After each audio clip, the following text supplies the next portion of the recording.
Salam, selamat pagi untuk anak-anakku yang hari ini kita kembali melanjutkan pembelajaran kita pada hari ini, yaitu dengan topik karya pengampunan Allah dalam Yesus Kristus. Sebelumnya mari kita bersatu dalam doa. Tuhan, terima kasih, kami akan memulai pembelajaran kami. Ajari kami supaya mengerti dan memahami apa yang diajarkan oleh guru kami. Terima kasih Tuhan, dalam nama Yesus kami berdoa bersyukur. Amin. Baik, hari ini kita membahas tentang bab selanjutnya di mata pelajaran agama Kristen di kelas 7, yaitu karya pengampunan Allah dalam Yesus Kristus.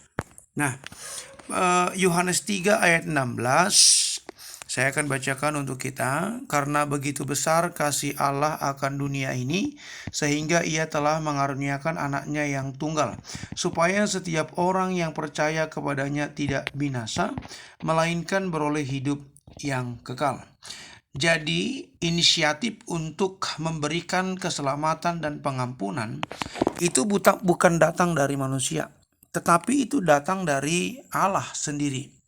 Jadi saat Adam setelah jatuh ke dalam dosa, lalu ia dan Hawa bersembunyi, maka Allah yang mencari Adam dan berseru, "Adam, di manakah engkau?" Dan sifat dari manusia ketika jatuh dalam dosa, mereka sering kali tidak bisa bertanggung jawab. Kita bisa belajar dari Adam dan Hawa ketika Allah berkata, "Adam, apakah engkau memakan buah yang kularang?" Maka Adam tidak berkata iya, tetapi ia membuang kesalahan itu dan berkata, "Perempuan yang kau tempatkan ini yang menggoda dan menyerahkannya kepadaku." Lalu Allah bertanya kepada Hawa, "Apakah engkau memakan buah yang kularang itu?" Maka perempuan itu berkata, "Ular yang telah memperdaya kami." Artinya, anak-anakku, ketika manusia jatuh dalam dosa, seringkali mereka buang badan, mencari atau menimpakan kesalahan itu kepada orang lain, mencari kambing hitam. Manusia tidak berani berbuat lalu bertanggung jawab. Nah, itulah salah satu ciri orang yang sudah dikekang dosa, tidak berani bertanggung jawab atas apa yang ia sudah buat. Nah, oleh sebab itu dari Injil Yohanes ini kita mengerti bahwa Allah mengaruniakan anaknya yang tunggal dalam misi penebusan. Nah, kompetensi dasarnya bahwa kalian nanti memahami bahwa Allah mengampuni dan menyelamatkan manusia, ya. Jadi ada dua hal, mengampuni dan menyelamatkan, yang dilakukan oleh Tuhan melalui Yesus Kristus, ya. Nah, pengampunan dan keselamatan. Sejak manusia jatuh ke dalam dosa, maka manusia itu membelakangi Allah, jauh dari Allah. Sangat dosa membawa manusia menjadi terkutuk. Hubungan Allah dan manusia rusak akibat dosa. Padahal kita tahu sebelum manusia jatuh dalam dosa, mereka memiliki hubungan yang baik dengan Allah. Adam dan Hawa berkomunikasi di Taman Eden dengan Allah. Upah dosa itu adalah maut, dan maut itu ditafsirkan adalah terpisah dari Allah atau membelakangi Allah, atau juga bisa disebut neraka. Maka Allah berinisiatif untuk mengampuni dan menyelamatkan manusia. Allah datang mencari manusia. Allah memberikan anaknya yang tunggal, yaitu Yesus Kristus, ya, menjadi daging dalam misi penebusan di dunia.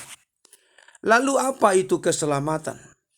Keselamatan itu adalah upaya Allah untuk mengembalikan manusia kepada rancangannya yang semula. Rancangan penciptaan pertama Adam dan Hawa ada kemuliaan dalam diri mereka. Tapi ketika mereka jatuh dalam dosa, maka kemuliaan itu telah rusak. Maka tujuan keselamatan adalah memulihkan gambar dan rupa yang telah rusak. Saat manusia jatuh dalam dosa, maka gambar dan rupa Allah itu rusak. Ya, saat dicipta mereka segambar dan serupa. Saat berdosa, gambar dan rupa itu rusak. Nah, keselamatan itu merupakan anugerah Tuhan kepada umatnya. Jadi perlu saya jelaskan kepada kalian, anugerah itu adalah pemberian Allah dengan cuma-cuma kepada manusia, bukan karena kita layak dan pantas, tapi kasih karunia. Anugerah itu adalah pemberian dari Tuhan. Nah, kita tahu manusia dicipta sebagai makhluk mulia, tapi ketika jatuh dalam dosa mereka menjadi makhluk hina. Manusia didesain, dirancang, dicipta sebagai mahkota ciptaan. Lalu timbul pertanyaannya, kenapa disebut mahkota ciptaan? Karena manusia dicipta pada puncak proses penciptaan itu. Lalu timbul juga pertanyaan, kenapa manusia tidak dicipta saja pada hari yang pertama, hari kedua? Kenapa harus dia hari yang ke-6? Maka jawabannya adalah Allah peduli. Allah mempersiapkan terlebih dahulu segala kebutuhannya. Ketika semua sudah standby dan sudah siap, maka manusia diciptakannya. Nah, tetapi saat jatuh ke dalam dosa, dari makhluk mulia, manusia berubah menjadi makhluk hina.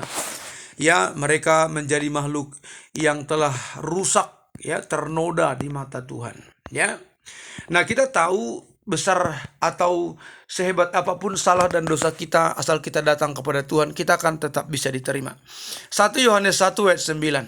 Jika kita mengaku dosa, ya, mengaku dosa kita, maka Ia adalah setia dan adil, sehingga Ia akan mengampuni segala dosa dan menyucikan kita dari segala kejahatan. Jadi ada dua kata di sini, mengaku dosa, maka Ia mengampuni segala dosa. Ya, oke. Pengampunan Allah. Dosa yang mendatangkan maut adalah dosa yang tidak diselesaikan dengan pengakuan dan bertobat dengan sungguh.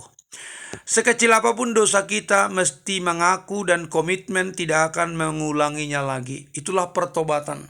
Pertobatan itu artinya berputar 180 derajat, meninggalkan cara hidup yang lama dan beralih kepada cara hidup yang baru dalam terang Tuhan, yaitu keselamatan. Dosa yang tidak mendatangkan maut adalah dosa yang besar, sekalipun datang dan mengaku serta bertobat, tentu Tuhan mengampuni. Nah, pengampunan Allah tersedia bagi kita yang berseru kepadanya. Nah, kita tahu dalam Injil Matius 11 ayat 28, marilah kepadaku semua yang letih lesu dan berbeban berat, aku akan memberikan kelegaan kepadamu. Tuhan mengundang manusia untuk datang kepadanya sebab kelegaan ada di dalam Tuhan. Kesimpulan materi ini adalah Tuhan telah mengampuni kita dengan segala dosa dan kejahatan kita saat menerima Dia sebagai Tuhan dan Juru Selamat kita yang hidup. Maka kita juga sejatinya bisa mengampuni setiap sesama yang bersalah kepada kita. Nah, ini penjelasan materi singkat kita pada hari ini. So, berharap kalian menyimak, memahami terkait dengan materi yang disampaikan pada hari ini. Dan hari ini kalian tidak ada mencatat materi, tetapi kalian akan diberikan penugasan, ya. Nanti saya akan buat dan silakan lihat di dalam penugasan ataupun latihan. Terima kasih untuk kebersamaan bersama dalam pembelajaran PJJ ini. Tetap semangat, salam sehat, dan tentunya tetaplah berdoa. Terima kasih untuk kebersamaan kita dalam pembelajaran ini, dan Tuhan Yesus memberkati kita. Mari kita bersatu dalam doa. Tuhan, terima kasih kami sudah belajar. Tuhan tentunya mengajari kami, membuka cara berpikir kami untuk melihat pengampunan dari sisi kasih karunia Tuhan. Berkatilah guru yang mengajar kami, berkati orang tua kami. Terima kasih Tuhan, terpujilah nama-Mu. Di dalam nama Yesus kami berdoa bersyukur pada hari ini. Amin. Baik anak-anakku, terima kasih untuk hari ini dan sampai ketemu. Tuhan berkati dan shalom.